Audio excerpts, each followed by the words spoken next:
আজকে থেকে প্রায় 4014 বছর আগের কথা। একটা চমৎকার সভ্যতা ছিল, ঐতিহাসিক সভ্যতা, তার নাম ছিল ব্যাবিলন। এটা ইরাকে ছিল, সেখানে বাবেল নাম একটা শহর ছিল। আমরা অনেকে জানি না যে বর্তমান বাগদাদ হচ্ছে সেই বাবেল নগরী। বর্তমান বাগদাদ হচ্ছে সেই বাবেল নগরী। আর বাবেল সম্পর্কে আল কোরআনে কিন্তু আয়াত আছে। এই নগরীতে প্রায় 4014 বছর আগে একটা ফুটফুটে সুন্দর শিশু জন্ম নেয়। দেখতে খুবই সুন্দর, অমায়িক, দেখলেই মানে মন কেড়ে নেওয়ার মতো সুন্দর। এমন কিছু বাচ্চা থাকে কিন্তু দেখলে আদর করতে ইচ্ছা করে, মন কেড়ে নেওয়ার মতো, ইউনিক, সবার চেয়ে আলাদা। এবং জন্ম নিয়েছে সে এমন একটা পরিবারে, যেই পরিবার তৎকালীন সময়কার যে জালেম শাসক নমরুদ, তার প্রধান পুরোহিত, তার নাম আজার। তৎকালীন বাবেলের শাসনকর্তার নাম হচ্ছে নমরুদ এবং তার প্রধান পুরোহিতের নাম আজার। তার ঘরেই জন্ম নিয়েছেন এই তাওহিদের শেকর ইব্রাহিম আলাইহিস সালাম। আল্লাহ পাকের কি মানে আল্লাহ পাক কি না করতে পারেন।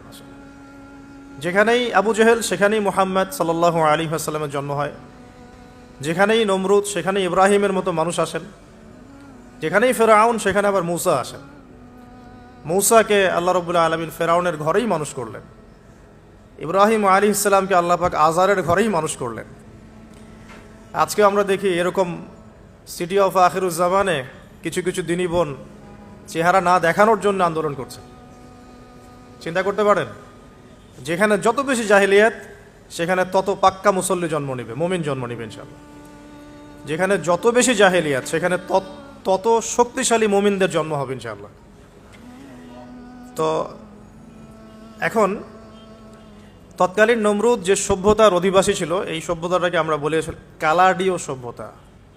এটাকে কালাদীয় সভ্যতা বলা হয়। এটা মূলত জাদুর জন্য একটু বিখ্যাত ছিল, যেটা রেফারেন্স আমি দিলাম সুলাইমান আলাইহিস সালামের যুগ থেকে।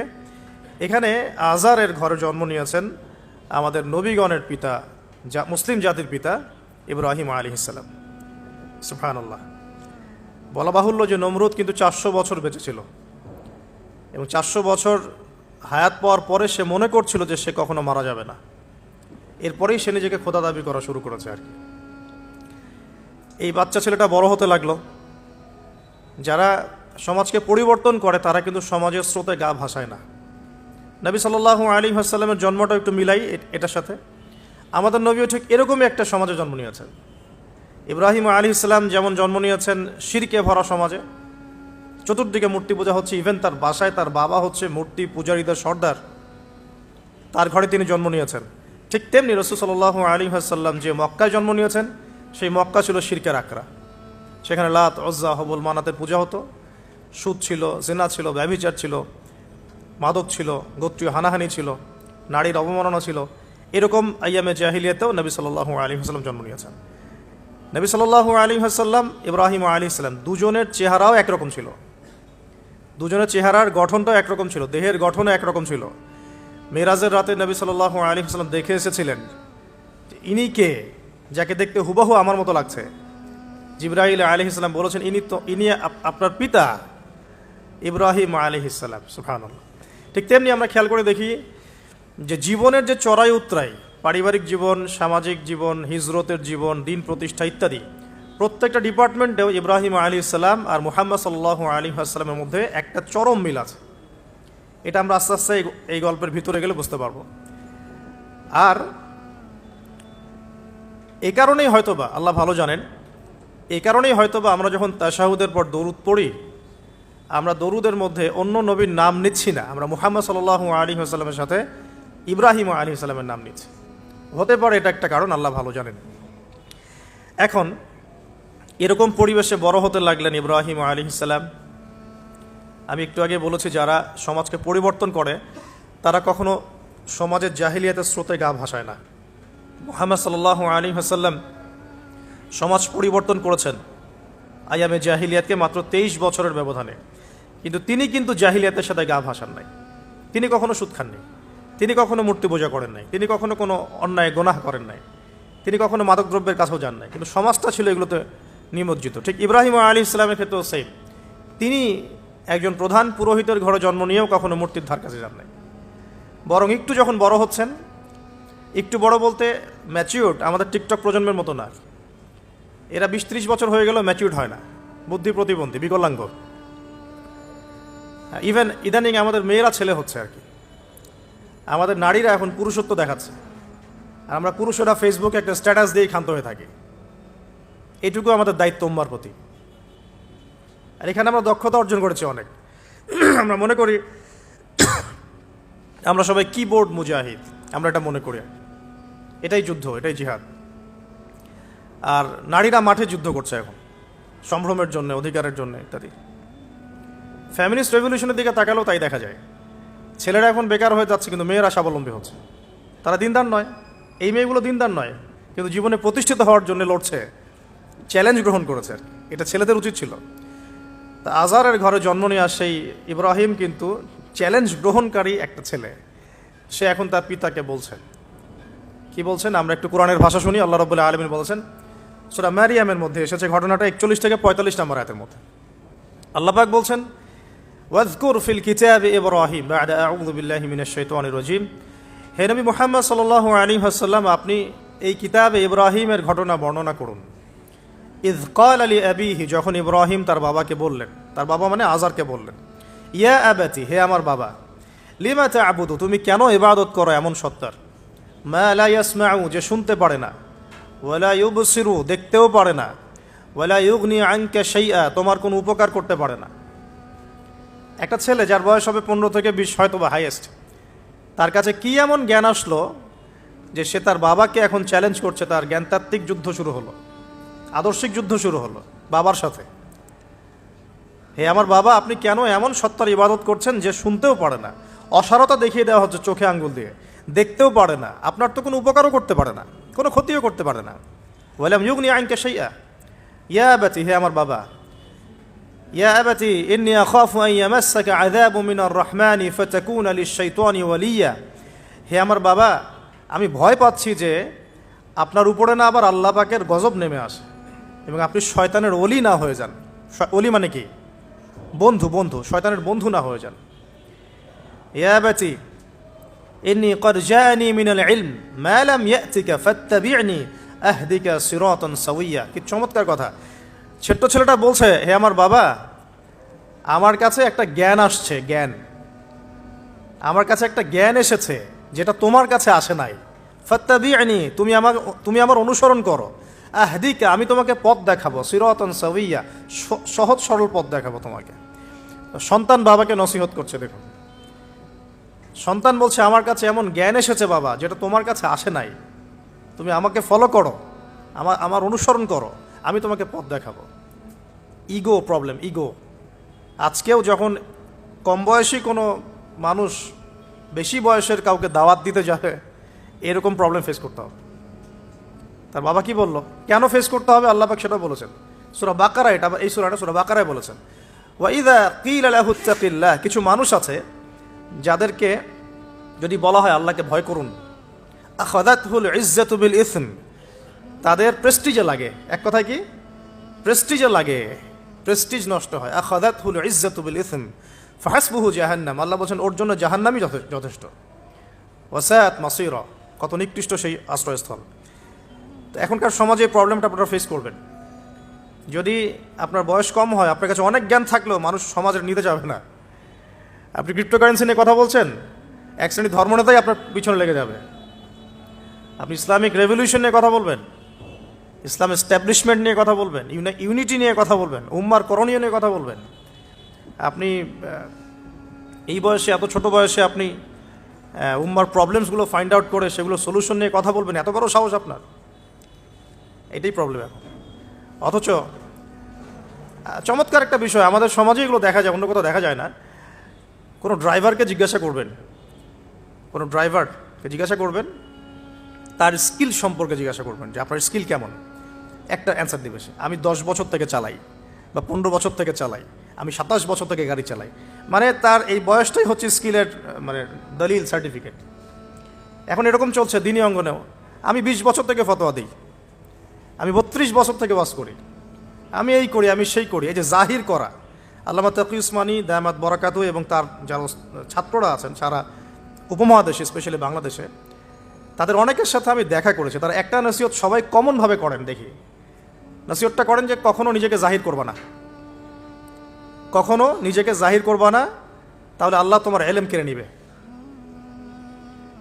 আর আমরা এখন দিনী অঙ্গনে জাহির করার জন্য ব্যস্ত। আমি এত বছর থেকে এটা করি, আমি অত বছর থেকে করি, অথচ এটা কোনো দলিল নয়, এটা কোনো সার্টিফিকেট নয়। এত বছর থেকে বলার পরেও ভুল হতে পারে, যেটা ভুল হবে সেটা শুধরে নিতে হবে। আর নবী সাল্লাল্লাহু আলাইহি ওয়াসাল্লাম যায়েদ বিন হারেসা রাদিয়াল্লাহু আনহুকে একটা কাফেলার সেনাপতির দায়িত্ব দিয়েছিলেন যখন তার বয়স মাত্র 17 বছর। কত বছর? 17 বছর বয়সী একজন তরুণ সাহাবী যায়েদ ইবনে হারেসা রাদিয়াল্লাহু আনহু, তিনি নেতৃত্ব দিচ্ছেন এমন সাহাবীদের যে সাহাবীরা তার চেয়ে বয়সে অনেক বড়। এমনকি এই অভিযান শেষ হওয়ার আগেই নবী সাল্লাল্লাহু আলাইহি ওয়াসাল্লাম ইন্তেকাল হয়। তার পরবর্তীতে আবু বকর সিদ্দিক রাদিয়াল্লাহু আনহু সেই অভিযান আবার চালানোর চেষ্টা করেন, আবার চালানোর জন্য মনস্থ করেন। তিনি আবার যায়েদ বিন হারেসা রাদিয়াল্লাহু আনহুকেই নেতৃত্ব দেন।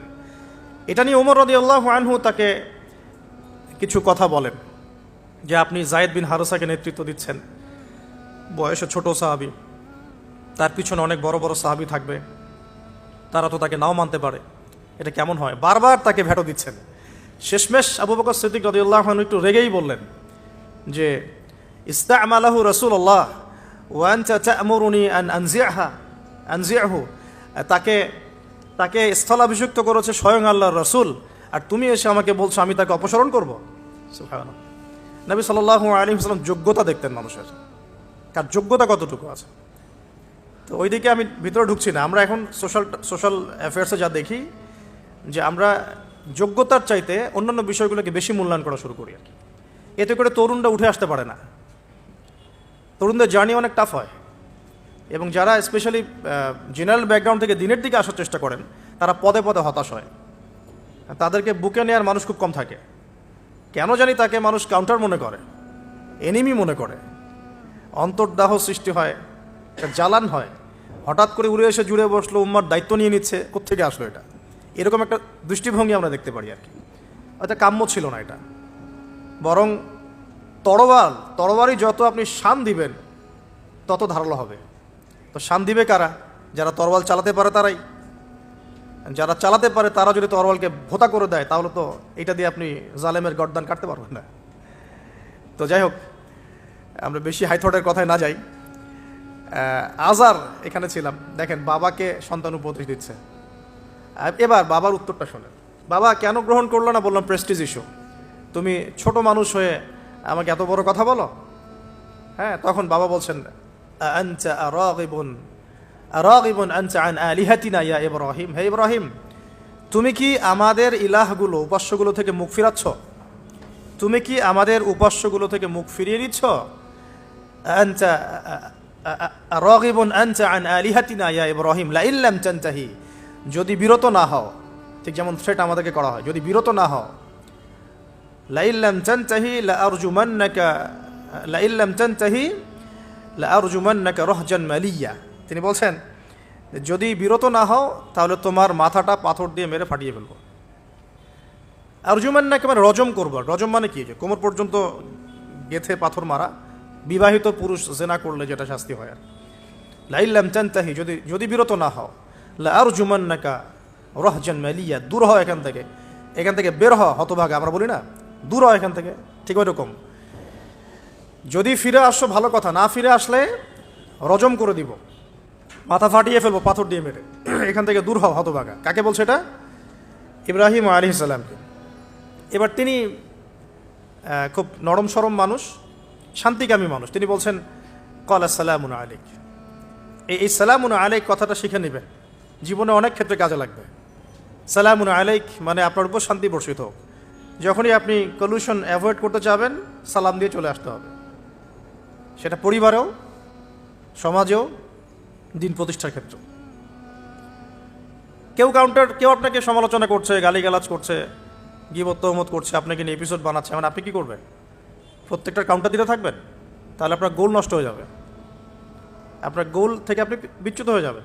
এগুলো নিয়ে আপনাকে ব্যস্ত থাকতে হবে। তখন এগুলো নিয়ে উম্মাহ ব্যস্ত আছে বলেই এখন পর্যন্ত গোল অ্যাচিভ হয় নাই। আমরা এগুলো নিয়ে ব্যস্ত আছি বলেই এখনো গোল অ্যাচিভ হয় নাই। তো এই কারণে ইব্রাহিম আলাইহিস সালামের সুন্নাহ হচ্ছে সালামুন আলাইক, তোমাদের উপর শান্তি বর্ষিত হোক। হ্যাঁ, তবে যে জায়গাটাতে দালিলিকভাবে জ্ঞানতাত্ত্বিক যুদ্ধ করতে হবে সেটা করতে হবে, সেটা অন্য ইস্যুস। তো ইব্রাহিম আলাইহিস সালামকে পরিবার ছাড়তে হলো। পরিবার মানে তার মাকে ছাড়তে হলো, তার বাবাকে ছাড়তে হলো। তার কোনো অপরাধ আছে? ইব্রাহিম আলাইহিস সালামের কোনো অপরাধ আছে? না। এখন আমরা তো অনেক সময় মনে করি আমি তো নিরপরাধ, নির্দোষ, তাহলে আমার উপরেই কেন এরকম হচ্ছে? ইব্রাহিম আলাইহিস সালামের কোনো অপরাধ আছে? নাই। তাকে ঘর ছাড়তে হলো, বাড়ি ছাড়তে হলো, তার বাবা তাকে বের করে দিলেন। এখান থেকে লেসন নিয়ে নেন, আজকের প্রথম লেসন যে আপনি আমি যদি হকের উপর থাকি, সর্বপ্রথম বাধাটা পরিবার থেকে আসতে পারে, কারণ সবার পরিবার একরকম না। এখনকার মেজরিটি সংখ্যক পরিবারগুলোই জাহেল, একদম জাহেল, বস্তুবাদী, জানোয়ারের মতো। মানে খাও দাও, সেক্সুয়াল সম্পর্ক, বিয়ে শাদী, সন্তান, এর বাইরে কিচ্ছু চিন্তা করতে পারে না। দুনিয়া আর দুনিয়া, এর বাইরে কিচ্ছু চিন্তা করতে পারে না। ইল্লা মাশা আল্লাহ, কিছু পরিবার আছে এর বাইরে, তাদের কথা আলাদা। সবাই তো আর ছোটোবেলা থেকে আধ্যাত্মিক পরিবার পায় নাই, দিনই পরিবার পান নাই। আর এটার পরিমাণ দিন দিন কমেই আসছে। ম্যাক্সিমাম পরিবার এখন জাহান্নামের টুকরা আর কি। আল্লাহ পাক পরিবারকে বলেছেন জাহান্নাম থেকে বাঁচাও, কু আনফুসাকুম ওয়া আহলিকুম নারা। এখন ওই পরিবারই হয়ে গেছে জাহান্নামের টুকরা। আপনি দিনের পথে চলতে চাইলে প্রথম হোঁচটটা পরিবার থেকে খেতে পারেন। এটা ইব্রাহিম আলাইহিস সালামের জীবনেও যেমন হয়েছে, মুহাম্মদ সাল্লাল্লাহু আলাইহি ওয়াসাল্লাম জীবনেও সেম। ওই যে মিলাচ্ছিলাম কীভাবে, তার ক্ষেত্রেও সেম। চাচারা শত্রু না? চাচারা শত্রু, আশপাশের মানুষ শত্রু। চাচা এসে বাড়ির সামনে খড়কুটা ফেলে দিয়ে যায়, চাচি এসে ময়লা আবর্জনা ফেলে দিয়ে যায়, কেউ গালি দেয়, কত সমস্যা। যখন নিজের মানুষরা আপনার এগেনস্টে চলে যায় তখন মনটা ভেঙে যাবে, স্বাভাবিক। কারণ নিজের মানুষটা, সারা দুনিয়া যদি আপনার বিপক্ষেও থাকে, কাছের কিছু মানুষ আপনার পক্ষে থাকে, তখন আপনি বাসাতে অ্যাটলিস্ট সিংহ, তখন বাসা থেকে এনার্জি নিয়ে বাইরে যুদ্ধ করতে পারবেন। কিন্তু বাহিরে সবাই মোটামুটি ধরেন যে আপনার পজিটিভ, তো বাসায় এসে দেখলেন যে বাসায় আপনার কোনো রকম অনুকূল পরিবেশ নাই, তখন বাইরের সিংহ হলে বাসায় বিড়াল হয়ে থাকতে হবে। তখন দেখেন ইব্রাহিম আলাইহিস সালামের জীবনে আর মুহাম্মদ সাল্লাল্লাহু আলাইহি ওয়াসাল্লামের জীবনে একটা স্পেশাল নেয়ামত ছিল, সেটা হলো স্ত্রীদের নেয়ামত। বাহিরে মানুষ অনেক কিছু বলছে, গালিগালাজ করছে, মারছে, কাটছে, থুতু দিচ্ছে, সমালোচনা করছে, কিন্তু বাসায় ইব্রাহিম আলাইহিস সালামের আছেন সারা, হাজেরা, আর মুহাম্মদ সাল্লাল্লাহু আলাইহি ওয়াসাল্লামের আছেন খাদিজা। অ্যাটলিস্ট বাসায় আপনি একটা কি বলবো যে বড় একটা প্রশান্তির জায়গা আপনার বাসায় আছে। তো এটা একটা বড় নেয়ামত যেটা ইব্রাহিম আলাইহিস সালাম এখন হারালেন কিভাবে? বাবা বাসা থেকে বের করে দিল। তো এখান থেকে বুঝতে হবে যে দিনের পথে চলতে গেলে প্রথম বাধা পরিবার থেকে আসতে পারে। তাই বলে তাদের সাথে কোনো রকমের দ্বন্দ্ব সংঘাতে যাওয়া যাবে না। সালামুন আলাইক, তোমাদের উপর শান্তি বর্ষিত হোক। ইব্রাহিম বলছেন সালামুন আলাইক, হে বাবা আপনার উপর শান্তি বর্ষিত হোক। শুধু তাই না, আরও বলছেন আস্তাগফিরুল্লাহ রব্বি, আমি আপনার জন্য আল্লাহর কাছে ক্ষমা চাইব ইনশাআল্লাহ। ইন্নাহু কানা বি হাফিয়া, তিনি আমার প্রতি খুব মার্সিফুল, আশা করি তিনি আমার দোয়া কবুল করবেন। কিন্তু যখন তিনি জানতে পেরেছিলেন যে তার বাবা শিরকের উপর আছেন, আল্লাহ পাক মাফ করবেন না, সূরা তওবার মধ্যে আছে, তখন থেকে তিনি আর ক্ষমা চান নাই, বাবার জন্য ক্ষমা চান নাই। এবার ইব্রাহিমের সফর শুরু হলো একাকিত্বের সফর। তার মানে একটা বিষয় এটাও শিখতে হবে, হকপন্থীদের সাথে আল্লাহর দেয়া একটা বিশেষ নিয়ামত হচ্ছে একাকিত্ব। হকপন্থীদের লাইফে আল্লাহ পাকের পক্ষ থেকে একটা বিশেষ অনুগ্রহ হচ্ছে একাকিত্ব। মানে একাকিত্ব কেন নিয়ামত বললাম? কারণ একাকিত্ব মানুষকে আল্লাহ চিনিয়ে দেয়। অনেক আলেম দেখবেন যারা জেল টেল খেটে বের হয়েছেন, তারা সবাই একটা কথা বলবেন, জেলখানায় আমরা আল্লাহকে চিনেছি। সব আলেমরা এই কথা বলে যারা ওখান থেকে বের হয়ে আসে। কারণ একাকিত্ব মানুষকে গভীরভাবে ভাবায়, আল্লাহকে পাওয়ায়, আল্লাহর কাছে দোয়া করতে শেখায়, মানুষকে বোঝায় যে আল্লাহ ছাড়া কেউ নয় সাহায্য করার। তো যারা হকপন্থী হয় একাকিত্ব তাদের বরণ করতে হয়, এটা মাথায় রেখে পথ চলতে হবে। ইব্রাহিম আলাইহিস সালাম পথ চলা শুরু করলেন। এবার কি হলো, তিনি কি বাসা থেকে বের হয়ে সেই এলাকা ওই নমরুদের দেশ ছেড়ে চলে গিয়েছিলেন? উত্তর না, প্রথমে তিনি চলে যান নাই। প্রথমে তিনি ওই সমাজেই থেকেছেন, থেকে দাওয়াত দেওয়ার চেষ্টা করেছেন। তিনি ওই সমাজেই থেকেছেন, থেকে দাওয়াত দেওয়ার চেষ্টা করেন, ঠিক মুহাম্মদ সাল্লাল্লাহু আলাইহি ওয়াসাল্লামের মতোই। সমাজের মানুষ যখন নির্যাতন নিপীড়ন করছেন, তিনি কি শুরুতেই সমাজ ছেড়ে বের হয়ে চলে গেছেন? না, 13 বছর দাওয়াত দিয়েছেন। কত বছর? 13 বছর। তো ইব্রাহিম আলাইহিস সালাম সমাজের মানুষকে দাওয়াত দেন। কিভাবে দেন? কোরআনে এভাবে ভাষা আসছে। আমি সূরাগুলোর নাম বলে দিই, আপনারা একটু চেক করে নিন। সূরা আম্বিয়ার মধ্যে আসছে, সূরা সফফাতের মধ্যে আসছে, সূরা আনআমের মধ্যে আসছে। তো তিনি দাওয়াত দেন এভাবে যে ওয়াইজ ক্বালা ইব্রাহিম, যখন ইব্রাহিম বললেন লিআবিহি ওয়া কওমিহি, তার বাবাকে এবং তার কওমকে বললেন, মা হাযিহি তামাসিলুল্লাতী আনতুম লাহা আকিফুন, তোমরা এইসব কি মূর্তির উপাসনা করো, এদের চারপাশে ঘুরতে থাকো, কি সব করো? তো তারা বলে যে নাহনু বাল ওয়াজাদনা আবাআনা কাযালিকা ইয়াফআলুন, আমরা আমাদের বাপ দাদাদেরকে দেখেছি এইভাবেই করতে। তাদের রেফারেন্স কিন্তু এটাই ছিল, কোনো দালিলিক জ্ঞানতাত্ত্বিক যুক্তি বিজ্ঞান দর্শন এখানে নাই। এখানে কি ফিলোসফিটা কি? বাপ দাদাদেরকে দেখেছি করছে। তো এটা দিয়ে আবার অনেক সময় বাংলাদেশে আবার একটা ট্রেন্ড চালু করা হয়েছে যে তোমরা দীর্ঘদিন 1200 বছর থেকে যে ইসলামটা ফলো করে আসছো ওটা ভুয়া, আমরা যেটা নতুন মডারেশন দিচ্ছি এটাই সঠিক। এই দলিল সেম না। এখানে অমুসলিমদেরকে দাওয়াত দেওয়া হচ্ছে। অমুসলিমরা বলছে যে আমরা বাপদাদাদেরকে দেখেছি যে তারা এইভাবেই মূর্তি পূজা করতো, আমরা তাই করি। এটার সাথে কি হানাফি মাযহাবকে মিলাবেন আপনি? হ্যাঁ, হানাফি মাযহাব বাপদাদা থেকে চলে আসে, ভুয়া, নতুন যেটা দিচ্ছি এটাই সঠিক। আস্তাগফিরুল্লাহ। তো আমরা হাত চেঞ্জ করাটাকে এখন মনে করি হিন্দু থেকে মুসলমান হইলাম মনে হয়, হাত বদল করাটাকে মনে হয় যে হিন্দু থেকে মুসলমান হয়েছি মনে হয়। গভীরে ঢোকেন, ওলামায়ে কেরামদের মানে দার্সে গিয়ে বসে গভীরে ঢুকলে বুঝতে পারবেন যে ইসলামিক স্কুল অফ থটগুলা প্রত্যেকটারই ভিত্তি আছে, এগুলোর গভীর শেকড় আছে, ভিত্তি আছে। আল্লাহ, রাসূল এবং রাসূলের সাহাবীগণ, এই তিনটাকেই মানতে হবে। আপনি যদি বলেন যে আমি সাহাবীদেরকে মানি না, খালি আল্লাহ এবং রসুলকে মানি, তাহলে আল্লাহকে রসুলকে মানতে পারবেন না। সাহাবীদের অনুসরণ না করলে রসুলকে ফলো করতে পারবেন না। তো ওইটা আজকের ইস্যু না, এটা ফিকহি অনেক ব্যাপার, গভীর ব্যাপার, এটা অন্যদিন কথা হবে। এই দলিল কিন্তু সেম করা যাবে না আবার, যে আমরা বাপ দাদা থেকে দেখে আসছি তোমরা নামাজ এইভাবে পড়ো, এই নামাজ ওই দলিল চলবে না, আমারটা ঠিক, এটা ঠিক না। নামাজ যেটা পড়ে আসে তারা এটা ঠিক আছে, এর প্রত্যেকটা দলিলের মধ্যে অথেন্টিসিটি আছে। এরকম করে সমাজে ফিতনা ছড়ানো ঠিক হবে না, বিভ্রান্তি ছড়ানো ঠিক হবে না। এখন আসুন ইব্রাহিম আলাইহিস সালামকে কি আনসার দিচ্ছেন? আমরা আমাদের পিতা মাতাদেরকে দেখেছি, বাপ দাদাকে দেখেছি এরকম তাওয়াফ করতে, মূর্তির চারপাশে পূজা করতে, নজর দিতে। তো ইব্রাহিম আলাইহিস সালাম বলছেন যে হাল ইয়াসমাউনাকুম, এই মূর্তিগুলো কি তোমাদেরকে শুনতে পারে? ইয তাদউন, যখন তোমরা একে ডাকো। হাল ইয়ানফাউনাকুম, তোমাদের কোনো উপকার আসতে পারে? আও ইয়াদুররুকুম, তোমাদের কোনো ক্ষতি করতে পারে? তার দলিলগুলো কিন্তু অকাট্য। ইব্রাহিম আলাইহিস সালামের দলিলগুলো কিন্তু এখানে, যুক্তিগুলো কিন্তু অকাট্য। আসলে কি সে শুনতে পারে? আসলে কি সে দেখতে পারে? আসলে কি সে তোমার উপকার করতে পারে? তাদের কিন্তু কিছু বলার নাই এখানে। তারা বলছে বাল ওয়াজাদনা আবাআনা কাযালিকা ইয়াফআলুন, আমাদের পিতা মাতা বাপ দাদাদেরকে দেখেছি এইভাবেই করতে। ইব্রাহিম আলাইহিস সালাম বলছেন যে ইন্নাকুম আনতুম লাফি দালালিম মুবিন, তোমরা তো সুস্পষ্ট বিভ্রান্তির মধ্যে আছো তাহলে। তো এরকম আরও অনেক আয়াত আছে সূরা সফফাতের মধ্যেও, ওয়া ইন্না মিন শিআতিহি লা ইব্রাহিম ইয জাআ রাব্বাহু বিকলবিন সালিম ইয ক্বালা লিআবিহি ওয়া কওমিহি মাযা তা'বুদুন, তোমরা কিসের ইবাদত করো? আইফকান আলিহাতান দুনাল্লাহি তুরিদুন, তোমরা কি আল্লাহ সম্পর্কে মিথ্যা আরোপ করতে চাচ্ছ? ফামা যান্নুকুম বিরাব্বিল আলামিন, আল্লাহ রাব্বুল আলামিন সম্পর্কে তোমাদের কি ধারণা? এভাবে তিনি তার কওমকে দাওয়াত দিতে লাগলেন, কিন্তু তাদের কওমের দলিল একটাই ছিল, বাপ দাদাদেরকে দেখেছি এভাবে মূর্তি পূজা করতে, তাই করি। সনাতন, এটা ছিল কি? সনাতন থটস। অথচ সর্বপ্রথম এটা শুরু হয় কোন নবীর আমল থেকে? নূহ আলাইহিস সালাম। নূহ আলাইহিস সালামের যুগের মানুষ সর্বপ্রথম এই মূর্তি পূজা শিরক করেছে। এর আগে মূর্তি পূজা ওয়ার্ল্ডে ছিল না, নূহ আলাইহিস সালামের যুগ থেকে শুরু হয়েছে। তাহলে এটাকে আমরা সর্বোচ্চ পর্যায়ে সনাতন বলতে পারি না। তারও আগে যে সময় চলে গেছে, ওই সময় মানুষ তাওহীদপন্থী ছিল, আদম আলাইহিস সালামের যুগে, তখন মানুষ এই কাজ করতো না। শুরুটা কেমন করে হলো? ভালো উদ্দেশ্যেই শুরু হয়েছিল, ভালো মনে করে। কেমন? যে মানুষ এরকম চিন্তা করে নিয়েছিল যে এই মানুষগুলো লাত, উজ্জা, হবল, ইয়াগুথ, ইয়াউক,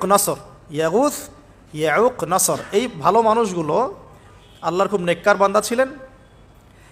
তাদের স্ট্যাচু তৈরি করা যায়, তৈরি করলে কি হবে, এগুলোকে দেখলে আমাদের আগ্রহ জন্মাবে ইবাদত করার ব্যাপারে। এটা ছিল ওদের থটস। শয়তান এভাবেই তাদেরকে ইনফ্লুয়েন্স করেছিল আর কি, তারা তাই করলো। এই জেনারেশনটা যখন মারা গেল, পরের জেনারেশন যখন আসলো, তখন শয়তান ওদেরকে বোঝালো, ধরেন 100-200 বছর পরে বোঝালো যে ওরা খুব ভালো মানুষ ছিল, ওদের মূর্তিকে মসজিদের বাইরে না রেখে ভিতরে ঢুকিয়ে ফেলো, তাদেরকে সেজদা করতে হবে না, ভিতরে ঢুকিয়ে ফেলো, এবাদতে মনোযোগ আসবে। পরের জেনারেশন এই কাজটাই করলো। থার্ড জেনারেশনকে শয়তান বোঝালো যে সরাসরি ওদের কাছে চাইলেই হবে, তারা আল্লাহ পাকের অনেক মানে কি আনুগত্যপ্রাপ্ত নৈকট্যপ্রাপ্ত বান্দা, সরাসরি তাদের কাছে চাইলেই হবে। আল্লাহর কাছে চাওয়া এখানে চাওয়া একই কথা, ওখানে সেজদা করা এখানে সেজদা করা একই কথা। এখান থেকে শুরু হলো সরাসরি স্ট্যাচু ওয়ার্শিপ। সরাসরি স্ট্যাচু ওয়ার্শিপিং এখান থেকে শুরু হয়েছে। তো আমরা আমাদের হিন্দু ভাই বোন যারা আছেন, আমাদের আশপাশে অমুসলিম ভাই বোন, তাদের প্রতি সম্মান রেখেই এই হিস্ট্রিগুলো পড়তে বলবো আর কি, এবং যুক্তি দর্শনগুলো খুঁজতে বলবো। আসলে কি তারা শুনতে পায়, আসলে কি সে আমার কোনো উপকার করতে পারে, আসলে কি সে আমার কোনো ক্ষতি করতে পারে, আসলে কি সে সৃষ্টিকর্তার প্রতিমূর্তি হতে পারে কিনা। তো আমরা এটা আহ্বান জানাবো, আমরা কারো ধর্মীয় অনুভূতিতে আঘাত করব না। ইসলাম আমাদেরকে এটা শেখায় না। ইসলাম এটা শেখায় যে মানুষকে হিকমার সাথে প্রজ্ঞার সাথে দাওয়াত দেয়া, যাতে করে তারা জাহান্নামের রাস্তা থেকে ফিরে আসতে পারে ইনশাআল্লাহ। এখন আসুন, আরও একটা দাওয়াত ইব্রাহিম আলাইহিস সালাম তার কওমকে দিলেন। সেটা কি? এবার এখানে সমাজের মানুষের সাথে ওই সমাজের ধর্ম নেতারাও ছিল। সমাজে কিন্তু কয়েক শ্রেণীর মানুষ থাকে, মানে সামাজিক নেতা, ধর্মনেতা, রাষ্ট্রনেতা। তো রাষ্ট্রনেতা পর্যায়ে এখন ইব্রাহিম আলাইহিস সালাম যান নাই, এখন সমাজ নেতা আর ধর্মনেতা চলছে আর কি। এবার ধর্মনেতা আসলো, এসে ধর্মনেতারা তাকে বোঝানোর চেষ্টা করলো যে এই আসমানের তারা, চাঁদ, সূর্য, প্রকৃতি, গাছপালা, এগুলোও ইলাহ, এগুলোর ইবাদত করা যায়। এই ঘটনা আল্লাহ রাব্বুল আলামিন সূরা আনআমের মধ্যে বলেছেন। তো ইব্রাহিম আলাইহিস সালামকে তারা দেখাচ্ছে, এটা আরবীয় একটা কাব্যিক ভাষায় কোরআনে এসেছে, চমৎকার ভাষায়, যে ফালাম্মা জান্না আলাইহিল লাইল, যখন তার উপর রাত আচ্ছাদিত হলো, রাআ কাওকাবা, তখন ইব্রাহিম আলাইহিস সালাম কি দেখলেন? আকাশে তারা দেখলেন। ঠিক আছে, তারা দেখলেন। মূর্তি পূজার এখানেই আছে, ধর্মনেতারাও এখানেই আছে। তো তিনি বলছেন হাযা রব্বি, এটা আমার রব। ফালাম্মা ফালা, যখন তারকাগুলো অস্তমিত হলো, ক্বালা লা উহিব্বুল আফিলিন, আমি তো অস্তমিত যাওয়া জিনিসকে পছন্দ করি না। রব তো অস্তমিত যাবে না, এখানেও যুক্তি লাগবে, তো আমার ফিলোসফি লাগবে, আমার এখানে দর্শন লাগবে, এখানে তো আমাকে মানে প্রজ্ঞা দিয়ে বোঝাতে হবে। এটা তো অস্তমিত হয়ে গেল, এটা তো রব হতে পারে না। ফালাম্মা রাআল কামারা বাযিগান, যখন সে চাঁদকে দেখলো জলজল করছে একদম। আর এখনকার চাঁদ দেখা আগের চাঁদ দেখা তো এক না, এখন তো আমরা চাঁদের আলোই খুঁজে পাই না, তখনকার চাঁদ তো অন্যরকম। বাযিগান মানে জলজল করছে। তখন তিনি বললেন হাযা রব্বি, এটা আমার রব। তখন ফালাম্মা ফালা, যখন এটাও অস্তমিত হয়ে গেল, তিনি বলছেন লাইল্লাম ইয়াহদিয়ানি রব্বি লাকুনান্না মিনাল কওমিদ দাল্লিন, আল্লাহ যদি আমাকে হেদায়েত না দেন তাহলে আমি এই দল্লিনদের অন্তর্ভুক্ত হয়ে যাব। ইব্রাহিম আলাইহিস সালাম বলছেন ফালাম্মা রাআ শামসা বাযিগাতান, যখন এবার সূর্যকে দেখলেন দিনের বেলা, এটা তো আরও বড়। হাযা রব্বি হাযা আকবার, এটা আমার রব, এটা সবচেয়ে বড়। হাযা আকবার, এটা সবচেয়ে বড়। ফালাম্মা আফালাত, এটা যখন অস্তমিত হয়ে গেল, তখন তিনি বলছেন এই কথাটা যে ইয়া কওমি ইন্নী বারিউম মিম্মা তুশরিকুন, হে আমার কওম, তোমরা যেগুলোকে দিয়ে আল্লাহর সাথে শরিক করছো, এখান থেকে আমি আমার চেহারাকে ফিরিয়ে নিলাম। সুবহানাল্লাহ। তখন তিনি এই কথাটা বলেন ইন্নী ওয়াজ্জাহতু ওয়াজহিয়া লিল্লাযী ফাতারাস সামাওয়াতি ওয়াল আরদা হানিফাও ওয়া মা আনা মিনাল মুশরিকিন, আমি আমার চেহারাকে ফিরিয়ে নিচ্ছি এই আসমান সমূহ এবং জমিনের সৃষ্টিকর্তার দিকে, এবং আমি মুশরিকদের অন্তর্ভুক্ত নই। ইন্না সলাতি ওয়া নুসুকি ওয়া মাহইয়ায়া ওয়া মামাতি লিল্লাহি রাব্বিল আলামিন, আমার সলাত, আমার কুরবানি, আমার স্যাক্রিফাইস, আমার জীবন, আমার ফুল লাইফ, আমার মৃত্যু, সব কিছু কার জন্যে? জগৎসমূহের প্রতিপালক আল্লাহর জন্যে। লা শারীকা লাহু, তার কোনো শরিক নাই। ওয়া বিযালিকা উমিরতু, এই একনিষ্ঠভাবে তার ইবাদত করার জন্যই আমি আদিষ্ট হয়েছি। ওয়া বিযালিকা উমিরতু ওয়া আনা মিনাল মুসলিমিন, এবং আমি মুসলিমদের অন্তর্ভুক্ত। এই শুরু হলো এবার পুরো স্পষ্টভাবে তাওহীদের ঘোষণা দেয়া। তবে ইব্রাহিম আলাইহিস সালামের এক একটা পদক্ষেপ কি যৌক্তিক না, বৈজ্ঞানিক না, এবং অকাট্য প্রমাণ আছে না, এগুলোকে কিন্তু ভেদ করতে পারছে না তারা। এবার ইব্রাহিম আলাইহিস সালাম চিন্তা করলেন তারা এবার উচিত শিক্ষা দিতে হবে। তবে আগে বলে নেই, এই যে উচিত শিক্ষাটার কথা বলছে, এটা আবার আপনারা খবরদার ভুলেও কোথাও দিতে যায় না, ঠিক আছে? এটারও সময় আছে। ইব্রাহিম আলাইহিস সালামের সাথে নবী সাল্লাল্লাহু আলাইহি ওয়াসাল্লামের জীবনের মিলের কথা বলছিলাম। নবী সাল্লাল্লাহু আলাইহি ওয়াসাল্লাম মক্কা বিজয়ের আগে কি কখনো মূর্তির গায়ে হাত দিয়েছেন কিনা বলেন? দিয়েছেন না। যখন মক্কা বিজয় হয়ে গেছে, পুরো স্টেটই আপনার, অথরিটি আপনার, তখন আপনি আপনার অ্যাকশন নিতেই পারেন, সেটা আপনার ব্যাপার, তখন আপনি কি করবেন। মুহাম্মদ সাল্লাল্লাহু আলাইহি ওয়াসাল্লাম কাবা ঘরে ঢুকে তখন মূর্তি ভেঙেছেন এবং বলেছেন ওয়াকুল জা আল হক ওয়াজাক আল বাতিল ইন্নাল বাতিলা কানা যাহুকা, তাই না? তো ইব্রাহিম আলাইহিস সালাম এবার শিক্ষা দেওয়ার চিন্তা করছেন। তিনি বলছেন যে যখন এরা মেলাতে যাবে, ওই উৎসবে যাবে, তখন আমি এদেরকে দেখে নিব। এটা কুরআন চমৎকারভাবে বলেছে যে ইয ক্বালা লিআবিহি ওয়া কওমিহি মাযা তা'বুদুন ইফকান আলিহাতান দুনাল্লাহি তুরিদুন ফামা যান্নুকুম বিরাব্বিল আলামিন। হ্যাঁ, ফারাগা ইলা আলিহাতিহিম ফাকালা আলা তা'কুলুন। ইব্রাহিম আলাইহিস সালাম এবার যখন ওরা মেলায় চলে গেছে, যাওয়ার আগে আবার ইব্রাহিম আলাইহিস সালাম বলছিলেন যে ইন্নী সাকিম, আমি হচ্ছি অসুস্থ। আমি কি অসুস্থ? ফানাযারা নাযরাতান ফিন নুজুম। ইব্রাহিম আলাইহিস সালাম রাতের বেলা আকাশের দিকে তাকালেন একবার, তাকিয়ে ওদেরকে বললেন যে ইন্নী সাকিম, আমি অসুস্থ। এটা কৌশল, আমি অসুস্থ, এটা কৌশল। তো এই কৌশল আবার সব জায়গায় ঘাটাতে যায় না আর কি। তো এবার যখন তারা চলে গেল, ফারাগা ইলা আলিহাতিহিম ফাকালা আলা তা'কুলুন, এবার তিনি ওই মূর্তি গৃহ যেটা ওদের, ওখানে ঢুকে বলছেন যে আলা তা'কুলুন, তোমাদের কি হলো, খাচ্ছ না কেন? কাদেরকে বলছে এই কথা? মূর্তি, খাচ্ছ না কেন? আলা তা'কুলুন। ফারাগা ইলা আলিহাতিহিম ফাকালা আলা তা'কুলুন মা লাকুম লা তানতিকুন, কি হলো, কথা বলছো না কেন?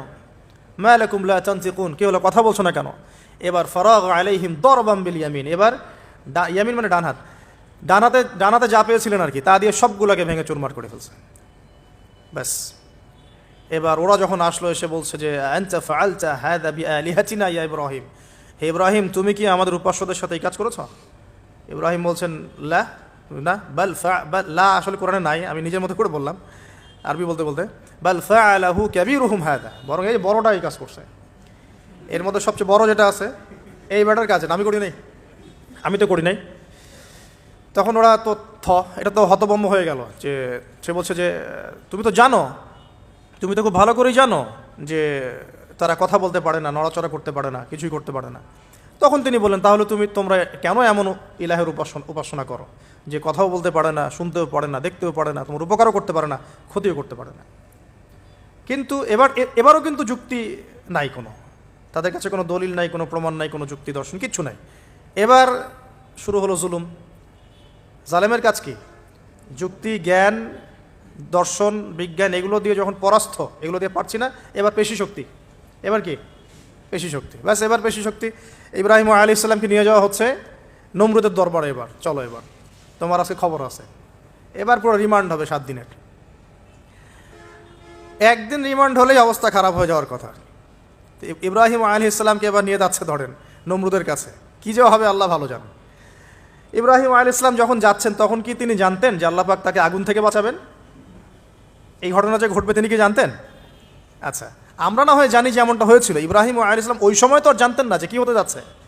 তার মানে তার ওই সময় তার ইমানের তেজ, তার স্থিরতা, ইস্তেকামা এবং তাওয়াক্কুল কত বেশি ছিল। তাকে নিয়ে যাওয়া হচ্ছে। এবারে নমরুদের সামনে দাঁড় করিয়ে নমরুদ এবার একটু মজা নিয়ে জিজ্ঞাসা করলো যে কে তোমার রব? ওই কবরের প্রশ্ন করার মতো, মান রব্বুক, তোমার রব কে? তো ইব্রাহিম আলাইহিস সালাম বলছেন রব্বি আল্লাযী ইউহয়ী ওয়া ইউমীত, আমার রব তিনি যিনি জীবন দেন মৃত্যুও দেন। এবার নমরুদ বলছে ক্বালা আনা উহয়ী ওয়া উমীত, আমি তো জীবন দিই আর মৃত্যু দেই। কিভাবে? একজন যাবজ্জীবন প্রাপ্ত আসামিকে ডেকে নিয়ে ছেড়ে দিল, দিয়ে বললো যে জীবন দিলাম। আর একজন আসামিকে ডেকে তৎক্ষণাৎ মৃত্যুদণ্ড দিয়ে মৃত্যু দিলাম। তো ইব্রাহিম দেখলেন আলাইহিস সালাম এ তো মোটা বুদ্ধির মানুষ, কারণ যে যত বড় জালেম হয় তার বুদ্ধি তত মোটা হয়, কিন্তু এটা মাথায় রাখবেন। ফেরাউনের মতো জুলুম মানুষের বুদ্ধি লোপ করে দেয়, আর শিরক মানুষের মধ্যে ভয় সঞ্চার করে। যখন আপনি শিরক করতে থাকবেন মনে খুব ভয় কাজ করবে। এবং মুশরিক বাহিনী কখনো ইসলামের বিজয় লাভ করতে পারে নাই। যে মুসলিম সেনাবাহিনীর মধ্যেও শিরক ছিল না, ওরা যুদ্ধের মাঠে পরাজিত হয়ে গেছে। ইতিহাস ঘাটবেন, মুসলিম যে সেনাবাহিনীর মধ্যে শিরক ছিল ওই সেনাবাহিনী পরাজিত হয়ে গেছে। আবার অল্প গুটি কয়েক সেনাবাহিনী তারা তাওহীদপন্থী ছিল, তারা জয়লাভ করেছে। ইতিহাস ঘেটে দেখবেন। তো জুলুম কি করে? বুদ্ধি লোপ পায়। নমরুদের বুদ্ধি লোপ পেয়ে গেল। তো ইব্রাহিম আলাইহিস সালাম বলছেন রব্বি আল্লাযী ইউহয়ী ওয়া ইউমীত, এ তো এটা বুঝলো না। তাহলে ইন্নাল্লাহা তাআলা ইন্নাল্লাহা ইয়াতি বিশ-শামসি মিনাল মাশরিক ফাতি বিহা মিনাল মাগরিব। ইব্রাহিম আলাইহিস সালাম বলছেন যে আল্লাহ রাব্বুল আলামিন, আমার আল্লাহ, তিনি পূর্ব দিক থেকে সূর্য ওঠান। তো তুমি যদি ইলাহ হয়ে থাকো তাহলে পশ্চিম দিক থেকে উঠাও। এটা আরো বড় অকাট্য দলিল হলো। তার অবস্থাটা আল্লাহ ব্যাখ্যা করছেন এভাবে, আল্লাহ বলছেন ফাবুহিতাল্লাযী কাফার, কাফের একদম হতভম্ব হয়ে গেল। একদম হতভম্ব হয়তো লাভ নাই, বেশি শক্তি আছে আমার, তোমার যুক্তি বিজ্ঞান দর্শন থিওরি তো আমার দরকার নাই, তোমার দিনের জ্ঞানের এলিমেন্ট তোমার দরকার নাই, তোমার ওয়াজ নসিহতের আমার দরকার নাই, আমার কাছে কি আছে? বেশি শক্তি আছে, পিটায় সব সিধা করে ফেলাবে একেবারে। ব্যাস ইব্রাহিম আলাইহিস সালামের জন্য বলছে ফাআল হাররিকুহু ওয়ানসুরু আলিহাতাকুম, একে জ্বালায় দাও, পুরায় দাও, একে জ্বালায় পুরায় দাও, তোমাদের ইলাহদেরকে সাহায্য করো। আল্লাহ পাক অন্য জায়গায় বলছেন যে ফাআরাদু বিহি কাইদান ফাজআলনাহুমুল আসফালিন, তারা ইব্রাহিম আলাইহিস সালাম কিনা একটা বিশেষ বড় একটা কৌশল করলো। এই কৌশলটা কি ছিল? তাকে অগ্নিকুণ্ডের মধ্যে ফেলে দেওয়ার একটা চেষ্টা করলো, আগুন জ্বালিয়ে রাখলো, বলা হয় 40 দিন, এগুলো হিস্ট্রি বা তাফসীরগুলোতে আসছে, আমি জাস্ট পুরান টেক্সট টু দ্য পয়েন্ট বলছি। তো আগুন দাউ দাউ করে জ্বলতে লাগলো, ওই ব্যাবিলন ওখানকার সব মানুষ দেখছে বিষয়টা। ইব্রাহিম আলাইহিস সালামকে ফেলে দেওয়া হবে। দেখেন, যখন ফেলে দেওয়া হবে তখন কি ইব্রাহিম জানতেন যে তিনি আগুনে পড়বেন না? তিনি তাহলে প্রস্তুত ছিলেন, তিনি তখন জীবন দেওয়ার জন্য প্রস্তুত ছিলেন। ঠিক আছে, এখন তাকে ফেলে দেওয়া হচ্ছে, ঠিক ওই সময়ে জিবরাইল আলাইহিস সালামের আগমন। সুবহানাল্লাহ। তিনি এসে বলছিলেন যে আমার কাছে কোনো হাজত আছে নাকি আপনার? তখনও ইব্রাহিম আলাইহিস সালাম বলেছেন আপনার কাছে আমার কোনো হাজত নাই।